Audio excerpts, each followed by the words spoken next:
when you have these authoritarian regimes collaborating with each other deeply, and you have Canada only addressing one or two or three of them, but not all of them, it creates very clear gaps for the entire authoritarian bloc to exploit. And they do so, and they do so very effectively. And this is sort of the overall thesis of our report, is that Canada's failure to address Cuba's human rights abuses and authoritarian links is not only a moral failing, but a strategic one.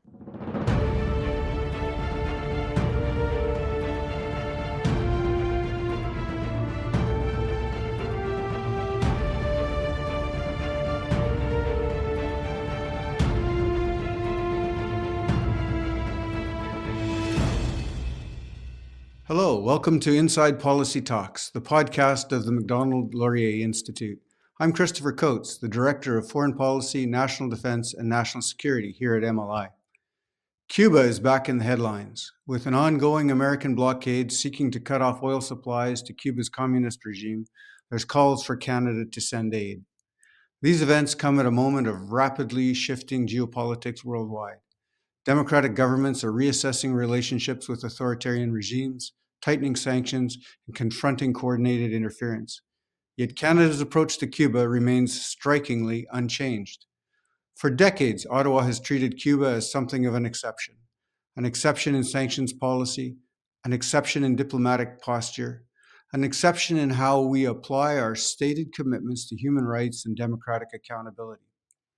Meanwhile, nearly 1 million Canadians each year see Cuba primarily as a vacation destination, sun, beaches, and resorts, not as a strategic actor embedded in an emerging authoritarian alignment that includes Russia, China, and Venezuela. And even when serious incidents have occurred, including unexplained health attacks affecting Canada's diplomats at Canada's embassy in Havana, Canada's broader posture towards the regime has remained cautious, restrained, and largely deferential. The question is, in a world increasingly defined by strategic competition and authoritarian coordination, can Canada continue to treat Cuba as an exception? And if not, what are the implications for our foreign policy, our credibility, and our security? To help us understand the conditions on the ground in Cuba and how this state factors into the global security context, I'm joined by two leading experts. Sarah Teich is an international human rights lawyer, senior fellow at the Macdonald-Laurier Institute, and co-founder and president of Human Rights Action Group. She's worked extensively on sanctions policy, accountability mechanisms, and foreign interference issues. Michael Lima is a researcher and director of Democratic Spaces, an NGO advocating for solidarity in Canada with Cuban civil society and human rights defenders. He's a leading voice on Cuba's role in authoritarian coordination across Latin America. Along with Isabel Terranova, they are co-authors of Cuba and the Authoritarian Nexus, Internal Repression, External Aggression, and Illiberal Partnerships, and the commentary, Canada's Cuba Blind Spot. Sarah, Michael, welcome to the podcast. Thanks for having us. Thank you for having us. Thanks for being here. Let's start with the dominant Canadian narrative, and I mentioned it in my opening. For many Canadians, and frankly, many policymakers, Cuba is framed primarily as a struggling island economy under U.S. sanctions. Your work argues that this framing obscures something much more serious. Michael, if I can start with you, what are the actual political and human rights conditions the Cuba government has created domestically? Chris, Cuba has been a one-party rule for the past 67 years. It's one of the longest-lasting dictatorships in the modern era, followed by China and North Korea. What began in 1959 as a revolution that promised free elections, the restoration of the 1940 Constitution, quickly evolved into a totalitarian system that had consolidated power and eliminated political pluralism. And Sarah and I, in the report, we in the section on Cuba, on Cuban history and politics, reflected on how Cubans have lived longer under first a dictatorial system under the Fulgencio Batista government from 1952 to 1958, and then totalitarian system from 59 to the present. So 5 generations of Cubans have been born without knowing what free elections mean. Cuba has lived longer in dictatorship than it lived during the Republican constitutional democratic era. Something worth reflecting on the damage that dictatorship and totalitarianism has caused to generations of Cubans. Well, today, human rights abuses are systematic in Cuba. Arbitrary arrests, harassment, the criminalization of activists, journalists, artists, ordinary people who express dissent as are central tools of state controls and surveillance. Since the pro-democracy protests of July 11, 2021, repression has intensified as, well, there is more repression now than in the previous 2 decades in Cuba. And rights groups have reported hundreds of repressive actions against activists each month in Cuba. Likewise, there are more than 1,200 political prisoners as of February 2026, to be exact.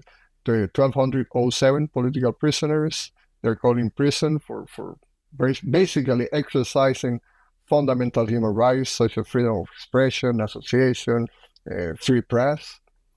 At the same time, more than 1 million Cubans have fled the country in the past couple of years, which is the biggest exodus in Cuban history, reflecting both the economic collapse and the absence of political freedoms in Cuba. In terms of the judicial system, there is no independent judiciary in Cuba. Security forces and government officials of the Interior Ministry who are accused of human rights violations act with near total impunity. Free elections, as I mentioned earlier, free and competitive elections have been absent in Cuba for decades, and the Constitution pretty much locks any form of a change from within the law in Cuba. So socialism in the Constitution is declared to be irrevocable, and the Constitution recognized the Communist Party of Cuba as the only legal political force. As a result, I argue that Cubans live in a state of civic defenselessness. They cannot change the system through electoral means. They don't have access to a independent judiciary, to a free press. They cannot organize NGOs to address social and economic conflicts. And likewise, with the state remains as the main employer in society. So if you lose your job due to political reason, you're condemned to economic exclusion in Cuba. Same for students, even though the Cuban government says that education is a social right. If you question the government, if you're critical of the system, and being critical is a pillar of education in Canada or any liberal society, you are expelled from university. And there's hundreds of cases like that since 1960 to the present at universities in Cuba. So the students from grade 1 to university, they're being monitored by an ideological file, which is called in Spanish expediente acumulativo, which measures someone's integration into the system, how often they participate in political activities. So it's a totalitarian system where people lack rights and citizens are subject to living in a defenseless state. Michael, thanks. I want to build on one of the comments that you just brought up about political prisoners. And your research documents more than 1,100 political prisoners currently detained in Cuba. I'd like to try to understand what kinds of actions are these individuals being imprisoned for, and how does the Cuban Penal Code sort of function more as a tool of repression than rule of law? Maybe, Sarah, if I can get you to address those 2 points. So what are the political prisoners in prison for, and how is the penal code in Cuba used more as a tool of repression? Yeah, I mean, it's a great question. And obviously, those two questions are very interrelated, because the penal code being used as a tool of repression and criminalizing things like acting against public morality, or whatever the exact words are, that really enables people to be imprisoned for spurious reasons. They're arbitrarily detained at the root of it, right? And this is something that's common across multiple dictatorships as well. So this isn't a feature that's unique to the Cuban regime. We see this in China. We see this in Russia, where we have folks put through sham trials, arrested for things that really shouldn't be crimes, really expressing their opinions that the system should be free, or joining a protest, or just posting something online, right, about that's anti-government, or even neutral but slightly leaning in that way, reposting something. I mean, folks can be arrested for basically anything. And that the cover of the law in that sense is really just to provide a veneer of legitimacy to a process that has no legitimacy. And this is something that we've seen Canada take strong stances on in relation to many other dictatorships. We saw even with the two Michaels in China, right? They went through these sham trials. They were widely discredited all around the world. But when it comes to the Cuban regime taking these same tactics, we really see a double standard where it really just isn't addressed. It's the Cuban regime essentially is successful in providing this veneer of legitimacy, and folks are arbitrarily detained in a very widespread manner. At one statistic I remember reading in the last couple of years that really I thought was very powerful was that Cuba had imprisoned arbitrarily more people than Venezuela and Nicaragua combined.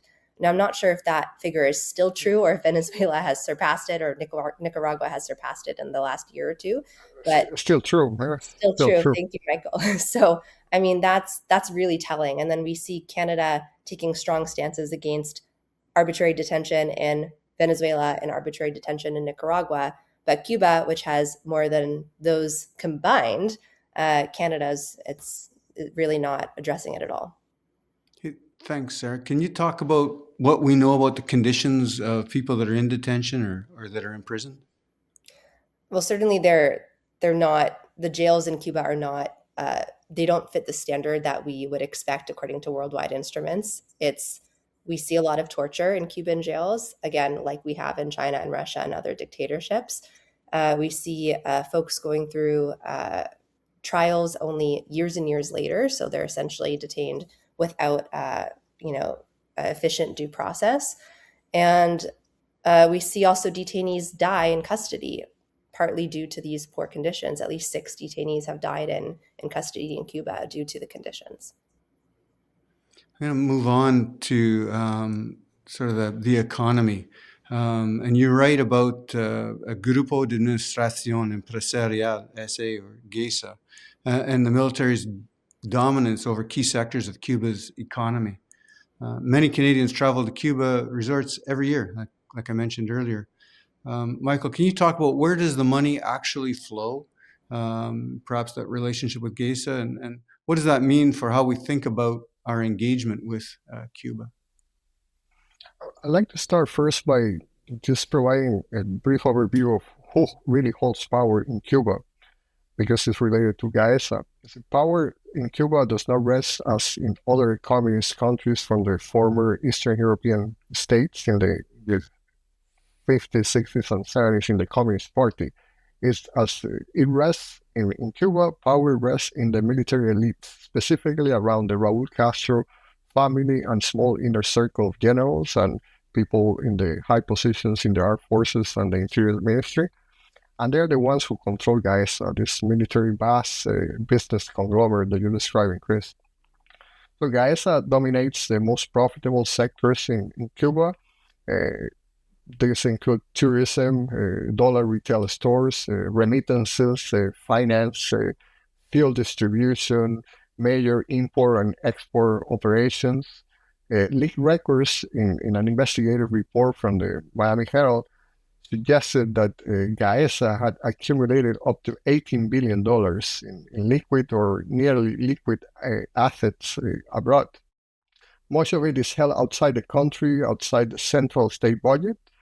GAESA has been described as a government within a government. It's a parallel state. They're the ones who really control Cuba, and they're not subject to audits, not even from the Inspector General in Cuba, only from within the armed forces. So where does the money from tourism and foreign investment go? It flows inward and it flows upward, I would say. It stays within the military controlled companies, funds hotel construction, strategic project and remains in opaque financial structures. It does not meaningfully support public services in Cuba or broad economic recovery or investments in healthcare, education. It basically sustains the regime. And this occurs, of course, in a country with no independent institutions or accountability.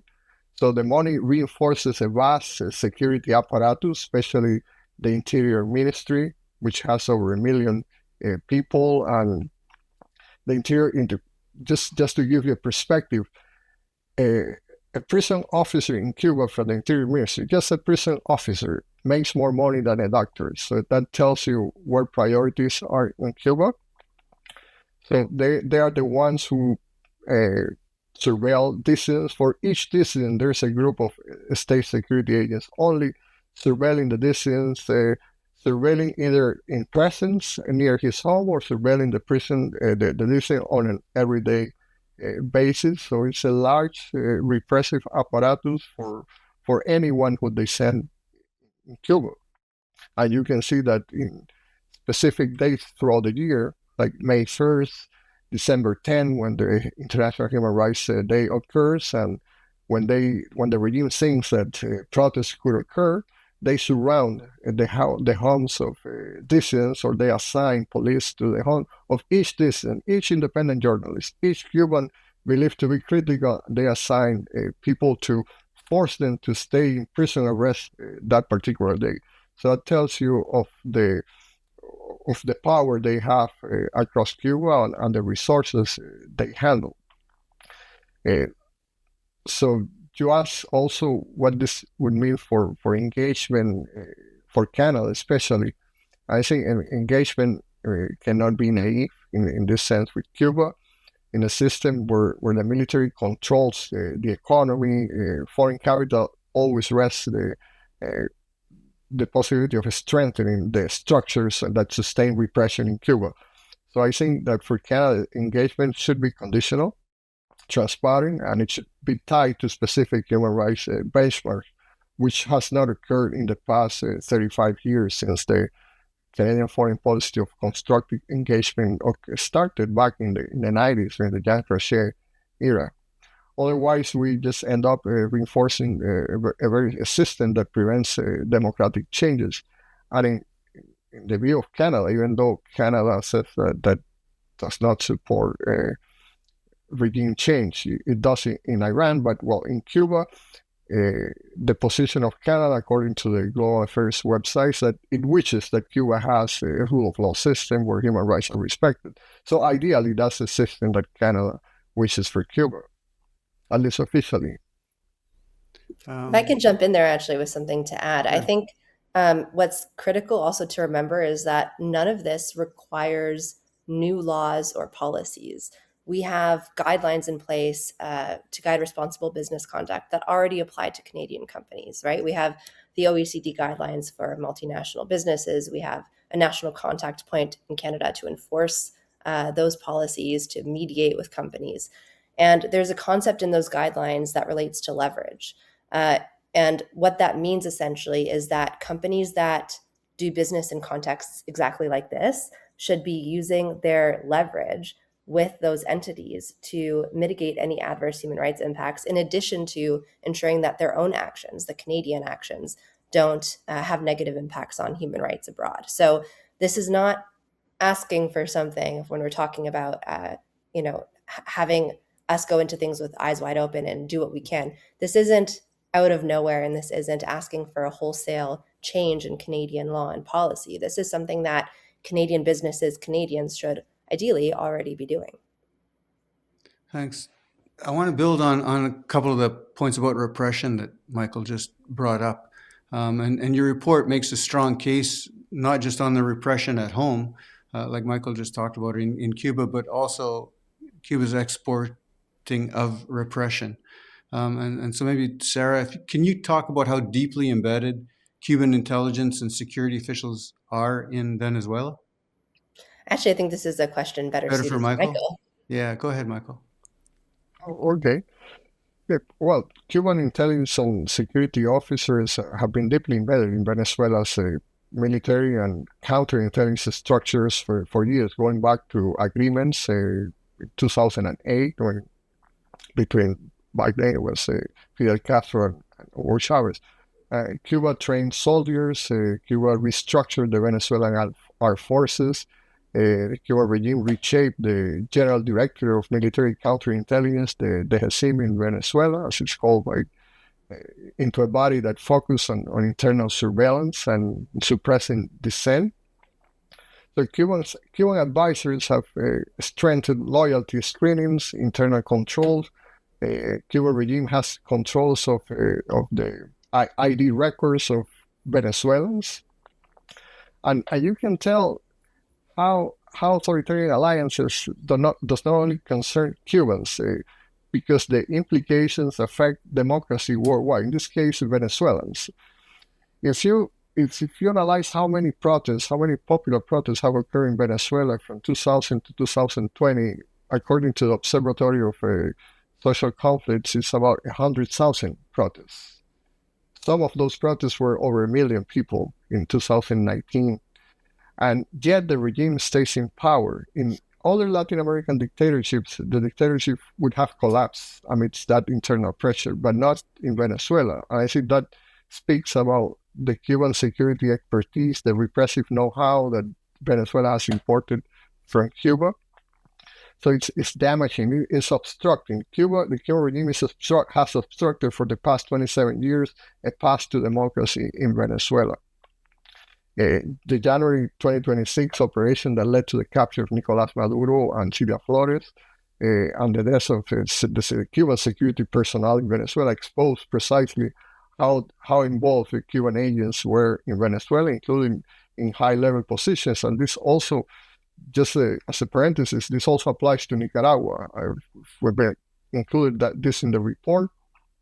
As just to give a bit of context, that in Nicaragua, the inner circle of Daniel Ortega is also composed of Cubans, and they have brought Cuban advisors, security advisors, particularly in Nicaragua after the April 2018 protests that took place, and a series of protests that happened afterwards. So the Cuban model of repression aligns, helps other regimes survive, and it shows how the implications that these alliances have for Venezuelans, but we can also make the case for Uyghurs, for Ukrainians, for Russians, for Chinese, for any country that the Cuban regime allies, either diplomatically or in terms of intelligence cooperation, how it affects democracy worldwide. You just mentioned Ukraine, Michael, and your research outlines some evidence that Cuban nationals have been recruited to fight in Russia's war against Ukraine. Maybe I can get both of you to address this and walk us through how that recruitment operates, and then why you characterize it as potentially constituting human trafficking. So maybe just start with Michael on how it operates, and then Sarah can talk about the human trafficking part of it. Sure. Well, first, a bit of historical perspective. The Cuban regime has long supported Russia's wars of aggression. In August 1968, going back to the era of the Soviet Union and the Cold War, Fidel Castro backed the Soviet Union invasion and the Warsaw Pact invasion of Czechoslovakia. In 1979, Cuban regime supported the Soviet invasion of Afghanistan. So there's a long history of the Cuban regime supporting Russia's wars of aggression at different points in history. So it's believed that at least as of September 18, 2025, the Ukrainian intelligence spokesperson Andriy Yusov stated that preliminary intelligence suggests that up to 20,000 Cubans may have completed recruitment paperwork to fight with Russia against Ukraine. And if this is confirmed, it would basically reveal that Cuba is one of the largest foreign forces fighting for Moscow, potentially even larger than North Korea. This could have disastrous effects for Ukraine, because of course, Putin relies on foreign combatants to avoid mobilizing people in the key cities in Russia, avoid potential disturbances, prolonging the war. And we know what would happen if the war ends on Putin's turn in terms of peace and the preservation of peace in Europe. So many Cubans are recruited on social media. Media ads that promise construction jobs, non-combatant work in Russia, and they basically, once they arrive in Russia, they're pressured to sign contracts that they don't understand because they're in Russian and they don't understand the language. And some reports show that they're being threatened with prison in Russia if they refuse to go to the battlefront. Other documents say that they're in prison for refusing. So there's a combination of what we in the report says deception, vulnerability, coercion that widely fits into human trafficking. And Sarah can perhaps expand a bit more. So the key question of if this happens with the regime's knowledge, well, there are some indications that not all Cuban mercenaries or foreign combatants that go to fight with Russia don't have any military experience. There have been reports of some that have a military intelligence experience that have been deployed directly there. But the main point is that Cuba is a centralized, tightly controlled state. So traveling abroad in such a large number cannot be random.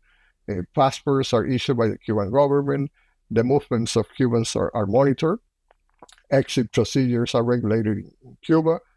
So if thousands of working age men cannot simply leave Cuba without and join a foreign army, which is illegal in the Constitution of Cuba, without the government, without authorities knowing about this. So one of the ways that we know that there's complicity in this process is because families and some of those Cubans who have fought with Russia have reported that in some cases, when they leave the country, their passports in Cuba are not stamped by the government, so not to leave any trace that they left in Cuba, which suggests that this is a case of plausible deniability from the Cuban government, allowing the government to say that this just private individuals acting alone without, while the government is facilitating their travel.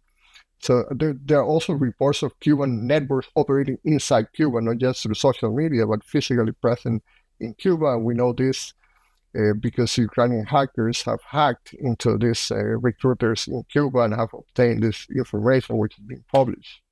There was last year in September, there was a hearing at the U.S. Congress in which Cuban American congressman invited Ukrainian intelligence members and members of the parliamentarians from Ukraine, and they reveal all this information firsthand. So in a country like Cuba, where internal security monitors everyday life, it's hard to imagine that this happens without the government or without their tacit approval of the regime. And it suggests that Cuba is not a neutral bystander. It provides tolerance, active facilitation. Havana helps Russia replenish its forces while avoiding the political cost of another mass mobilization. Sarah, she can perhaps expand more maybe on the human trafficking aspect. Yes, of course. So human trafficking is defined in the Protocol to Prevent, Suppress, and Punish Trafficking. And it essentially has three core elements. It's the act of trafficking, which needs to be recruitment, transportation, transfer, harboring, or receipt of persons. There's the means of trafficking, which includes use of force, threat of force, deception, coercion, abuse of power or position of vulnerability, and the purpose of trafficking, which is always exploitation.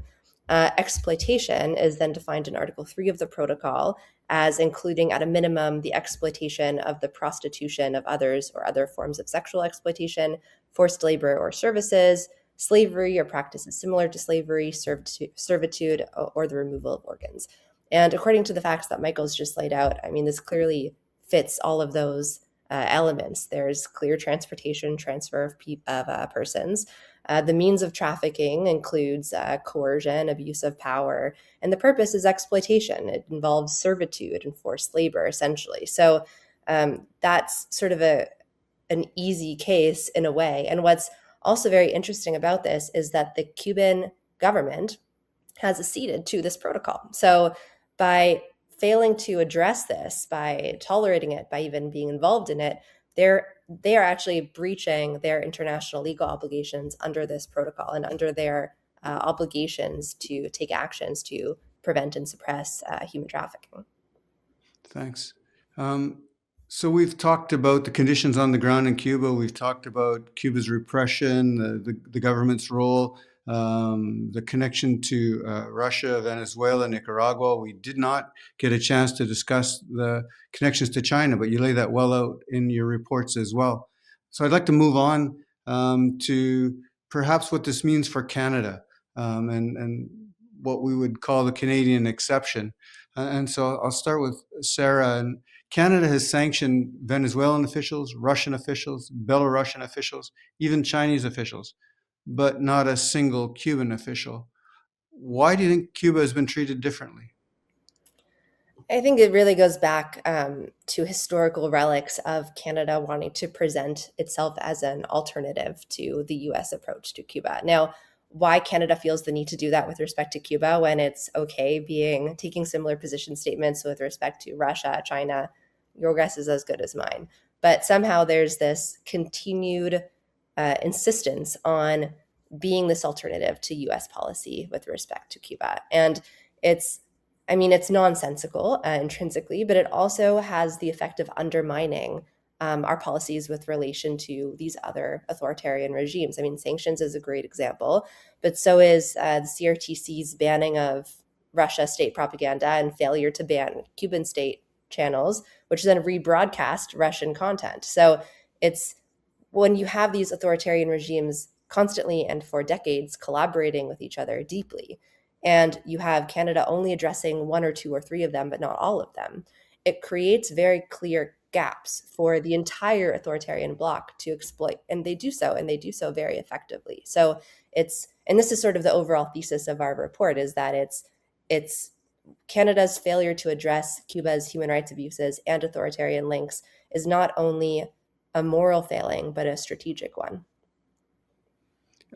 I want to come back to that strategic question in a moment, but Michael, maybe just one more back to an incident on the ground. Hopefully you can help with that. But Canadians in Canada experienced some serious health-related incidents affecting diplomats that were stationed in Havana. And without sort of speculating on attribution, Canada's response to that was sort of muted. Do you think that reinforces the perception that Sarah just talked about, that Cuba is handled differently by Canada? And perhaps more broadly, what does the message that sends about deterrence and accountability if Canada didn't respond to these events in Havana? And definitely shows that Cuba is treated differently. And without speculating who was responsible, the fact remained that Canadian diplomats and their families reported initially serious neurological symptoms. That there was a process where the mission in Cuba, Canadian mission, was downgraded to unaccompanied status. Yet there were visible diplomatic. There were no visible diplomatic consequences for the Cuban government. The language from the Canadian point of view shifted rapidly from possible attacks to unexplained health incidents. The investigations were closed without attribution, and the embassy staff were instructed to remain silent. Diplomatic engagement with Cuba continued unchanged pretty much. So I think that sends a broader message. It suggests that even when Canadian diplomatic personnel suffers harm abroad, the Canadian government is unwilling or unable or unwilling both to impose costs on the Cuban regime. If there were no consequences in a case involving health and safety of Canada's own diplomats, it raises a serious question of under what circumstances would Canada act with respect to Cuba. So deterrence is not only about truth, it's about posture, consistency, and we live in an era of gray zone tactics and foreign interference. So failing to respond firmly risks weakening credibility and signaling that some regimes face lower political costs than others. And that brings us right back to that strategic sort of implications that Sarah was talking about a moment ago. Sarah, when policymakers in Ottawa look at Cuba, do they see it primarily as a humanitarian file? Should they instead see a national security file or challenge when they look at Cuba? It's a great question. And I think where some of the nuance gets lost is that the reality is they're not mutually exclusive. They shouldn't be treated as such. So when we talk about the acute humanitarian crisis in Cuba, that is a real concern, and the people of Cuba do need our help. But under the current system, that aid gets funneled more often than not into the Cuban regime, which victimizes the Cuban people. So this is why one of our recommendations in the report and in our commentary is that Canada should, again, use its leverage to urge the Cuban government to legalize the independent civil society organizations that work on the ground in Cuba that could optimize aid delivery, ensuring that the critical aid gets to the Cuban people and not to the regime that continues to oppress them. So I really think it's both, Chris. It's humanitarian, absolutely. But unless we really start reckoning with Cuba's ties with other dictatorships, its repression of its own people, then we are missing a key piece of this. And we wouldn't even be doing the humanitarian piece of it right. I'm going to build And on we that a also, little. Go ahead, Michael. I was going to add that humanitarian crisis in Cuba is manufactured by the government, because if you look at the actual Liberty Act of the United States, the House-Burton law, it states that if there are three of conditions that occurred in Cuba: free elections, release of all political prisoners, and the respect of freedom, the sanctions would be lifted. So the crisis would end the moment that Cuba's rulers listen basically to the demands of the Cuban people. I never seen a humanitarian crisis that could end with those three key steps, and those are steps that benefit the Cuban people. So I would suggest that I know that Canadians in Cuba have created links of affection throughout decades of traveling to Cuba, but we have to see that the Cuban people are like those that are kidnapped. You want to keep those that are kidnapped alive, you want to send them humanitarian aid to survive, but the ultimate goal is that those kidnapped are free. So that's why we, in our report, are suggesting tools to the Canadian government to help the Cuban people achieve that particular goal of the democracy. That's exactly right. And I think that's why it's the both aspect of that is so important. And it's ensuring that the aid reaches the Cuban people while also using the tools that we have, like targeted sanctions, like removing Cuba Vision International from the airwaves so they can't rebroadcast other dictatorships' propaganda, like meeting with Cuban human rights defenders like Canadian embassies elsewhere in the world already do. So it's using all of those tools in concert, exactly as Michael said. With the ongoing blockade of oil to Cuba and sort of growing pressure for expanded Canadian and international engagement, whether that's economic, diplomatic, or humanitarian, just talked about, and that given these issues that you've discussed up to this point, how should we contextualize what's the current situation in Cuba? How should we think about that? Sarah, could the American blockade actually be a step towards eventually seeing a different, perhaps better regime in Cuba? Right. Well, I think, as Michael just described, these three conditions are a critical piece of the conversation that often gets, that doesn't get enough attention. So I think we should be encouraging the Canadian government should be urging the Cuban government to listen to all of those pieces, to stop arbitrarily detaining its people and so on. So I think that in that sense, it might be. But I think we have a role to play as well. And this is why these tools we've outlined are so important. Your commentaries lay out some concrete recommendations, and you've talked about a few of those already. If Canada were to, Michael, if Canada were to end the exception and apply consistent standards, what are the three most urgent actions that Ottawa should take?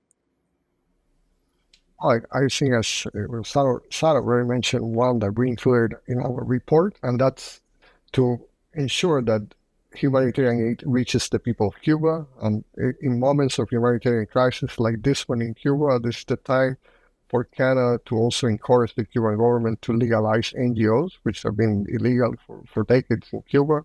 Opposition groups are illegal, and NGOs, and they're the ones who know the terrain, who know their communities. So this could be also a time for encouraging that. So we don't want to just, Canada doesn't just want to throw a lifesaver to a regime to stay in power, was to help the people directly, and that would be one way to ensure that.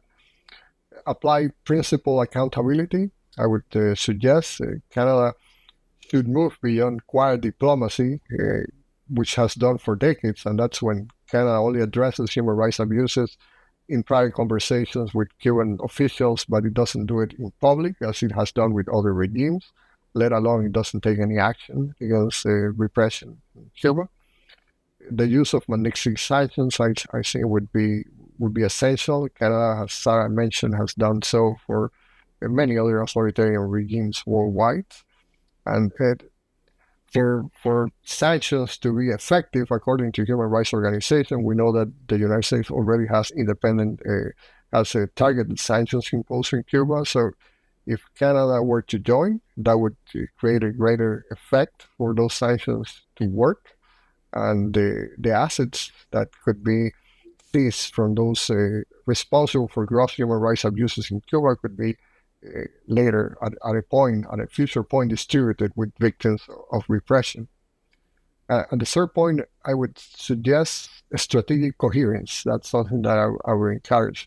Havana's alignment with Russia, with China, with authoritarian regimes, particularly in the context of the war against Ukraine, means that the Canadian foreign policy in Cuba must align with Canada's broader commitment with international law, democratic alliances, and human rights. And I mean, in that sense, Canada should also think about the 1.2 million Ukrainians living in this country and the coherence that it needs with Russia's allies worldwide. Thanks. Just a couple more questions as we bring this to a close today. Sarah, in a world where authoritarian regimes are coordinating more closely than at any point since the Cold War, can Canada afford to maintain a Cuba policy rooted in the assumptions of the 1990s? Of course not. And frankly, it didn't make sense even in the 1990s. But certainly now, as you said, when we have growing collaboration, it really doesn't do us any favors. And I'll go back to the CRTC example, where this is something we brought up at the Foreign Interference Inquiry, where we actually played a clip from Cuba Vision to the commissioner and to the public, where the anchor says something like, we're replaying this clip from RT for folks who, for technical reasons, weren't able to see it. And there it is, broadcasted with both logos side by side on the screen. I mean, it's almost laughable. And this is such a classic example in my mind of the way that these collaborations make use and exploit these gaps in our policy. So, even taking aside the advisability intrinsically of banning Cuba Vision International from Canadian distribution, it renders the banning of RT and RT France, which Canada has clearly decided is in our interests, effectively moot. It's ineffective because they can just be rebroadcasted on its allies' channels. And it's not the whole problem, but it's a pretty classic example of the way that the collaboration really requires us to have strategic coherence, as Michael said, and the way that we respond to dictatorships all over the world. And Michael, last question for you, builds on some of those points from Sarah just now. What message does policy inconsistency send to democratic activists in Cuba who look to Canada as a defender of human rights?